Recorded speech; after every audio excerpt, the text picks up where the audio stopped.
नमस्कार दोस्तों, आज की इस वीडियो में हम जानेंगे श्री राम ने लंका तक जाने के लिए सेतु क्यों बनवाया। कुछ लोग यह भी पूछते हैं कि जब हनुमान जी पर्वत उठाकर ला सकते थे तो श्री राम की पूरी सेना को लेकर समुद्र पार भी तो करवा सकते थे, तो उन्होंने ऐसा क्यों नहीं किया। तो जवाब ये है कि भगवान तो बिना अवतार लिए ही रावण को मार सकते थे, लेकिन फिर वे मनुष्यों को ये शिक्षा कैसे देते कि धर्म और सत्य का पालन करते हुए एक मनुष्य अपने आत्मविश्वास और दृढ़ संकल्प से क्या कर दिखा सकता है। दूसरी बात कि श्री राम रावण को केवल हनुमान जी की ही शक्तियों से परिचित नहीं कराना चाहते थे, बल्कि अपनी सेना के एक एक वानर की शक्ति और इच्छा शक्ति से परिचित कराना चाहते थे। नलनील की प्रतिभा को भी सबके सामने लाना चाहते थे। वे रावण को दिखाना चाहते थे कि मेरी सेना में उपस्थित जिन वानरों को तुम साधारण भालू वानर समझ रहे हो, वे साधारण नहीं हैं। ये वानर समुद्र पर सेतु बांध सकते हैं तो कुछ भी कर सकते हैं।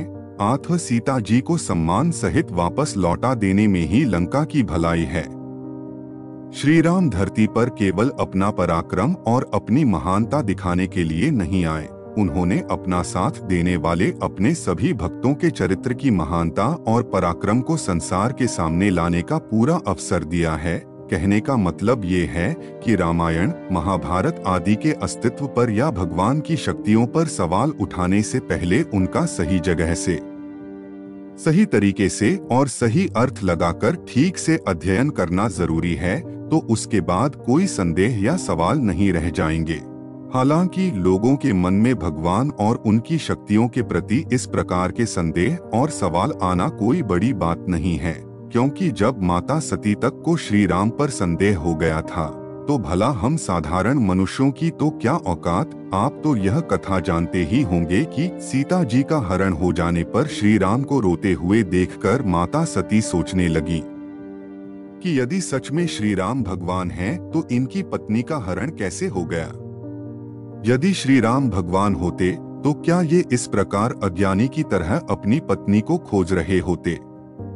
जो ब्रह्मा सर्वव्यापक, मायारहित, अजन्मा और भेद रहित हैं, वह देह धारण करके मनुष्य का जन्म क्यों लेंगे। क्या वे अपनी ही जगह पर बैठे बैठे राक्षसों को नहीं मार सकते थे। और इसके बाद माता सती का श्री राम पर संदेह बढ़ता ही चला गया और यह संदेह उनके मन से तब तक नहीं गया जब तक उनसे एक बड़ी भूल नहीं हो गई। भगवान शिव माता सती को बहुत समझाते हैं कि यह श्री राम और माता सीता जी की मात्र नरलीला चल रही है, उनकी नरलीला में बाधा मत डालो। फिर भी माता सती को विश्वास नहीं होता।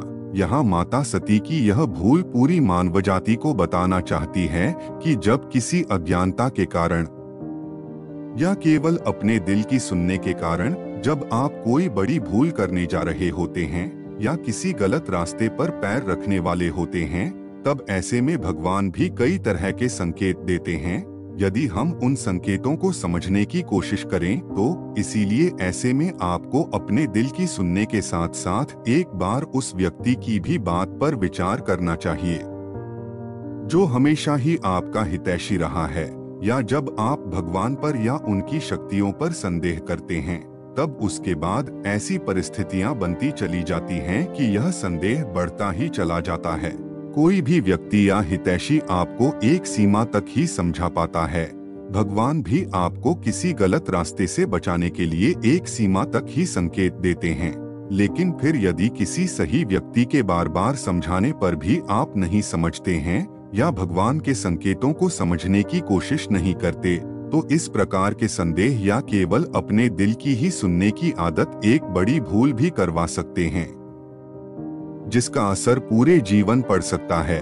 जब आप किसी की बात मानने को तैयार नहीं होते, तब दुनिया आपको आपके ही हाल पर छोड़ देती है कि ठीक है, जो करना है सो करके देख लो। इस प्रकार हम समझ सकते हैं कि अपनी लीलाओं में भगवान ने जानबूझकर जो भी गलतियां की हैं, वे इसलिए की हैं ताकि वे आपको गलतियां करने से बचा सकें। यदि भगवान ने चिंताएं की हैं, तो उन सब का कोई न कोई विशेष कारण रहा है।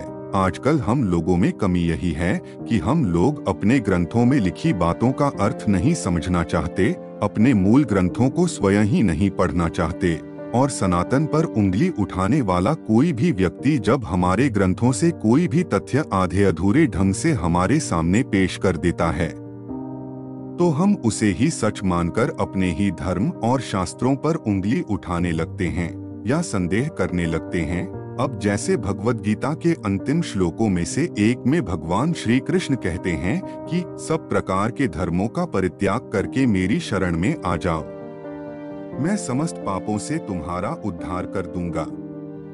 तो यहाँ कई लोगों ने यह अर्थ निकाल लिया कि भगवान श्री कृष्ण तो अहंकारी हैं या वे अन्य देवी देवताओं की पूजा करने से मना कर रहे हैं, जबकि क्या श्री कृष्ण सच में ऐसा ही कह रहे हैं? दरअसल लोग धर्म शब्द का ही अर्थ नहीं समझते, बस पंथ, संप्रदाय या मजहब आदि से अर्थ निकाल लेते हैं और इसीलिए अर्थ का अनर्थ कर बैठते हैं। यहाँ सारथी बने श्री कृष्ण धर्म संकट में फंसे अर्जुन को समझा रहे हैं कि तुम अपने सब प्रकार के धर्मों अर्थात मुझे क्या करना चाहिए क्या नहीं, मेरा क्या कर्तव्य है क्या नहीं, उन सब का क्या परिणाम होगा क्या नहीं आदि से बाहर निकलो, इन सब को भूल जाओ और मेरी शरण में आ जाओ।